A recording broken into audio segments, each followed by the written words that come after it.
Do you know what was the most expensive Rolex watch in 1972?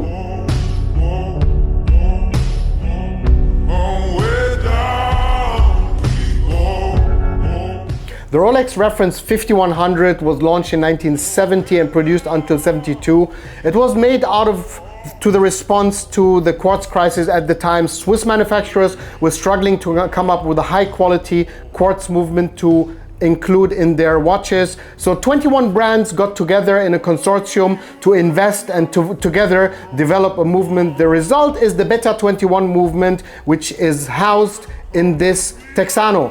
The movement was also used by other brands, so Piaget, IWC, and Patek Philippe, and many more. Very legendary. What's common with these watches is that they have a large size.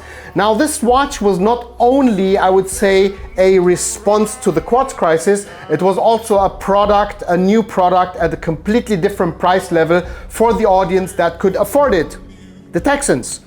No, just joking. So, this watch is made entirely of solid gold. It's 40 millimeters with a technology that was brand new. Let's imagine for a moment the transition from a Nokia 6110 to the first smartphone with a touchscreen. That's the biggest transition. This technology was worth a lot. So instead of putting this to say that, okay, the watch market is now price sensitive, we have to make cheaper watches. What did they do? They cased it completely in gold and kept it for the elite.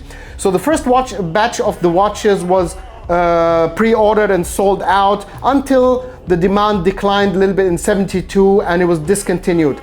The production run is limited, so there were 1,000 pieces produced for this, 900 in yellow gold and 100 in white gold. This must be one of the last produced watches. The number is 886, so really one of the very, very last examples. A very, very cool watch. I think it sits super amazingly on the wrist. You see the resemblance also to the President bracelet here, but this watch was double the price of a Rolex Day-Date in yellow gold. That is incredible.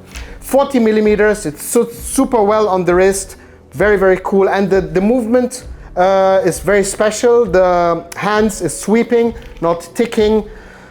I would say just a crazy watch, and the value proposition is really great. This watch costs less than if you walk to Rolex and buy the most basic Day-Date off the shelf. Great watch. This was one of the last ones in 1972. What watch would you buy if you could travel to 1972 today? Would it be this, if you could afford it? What else would it be? Let us know in the comments.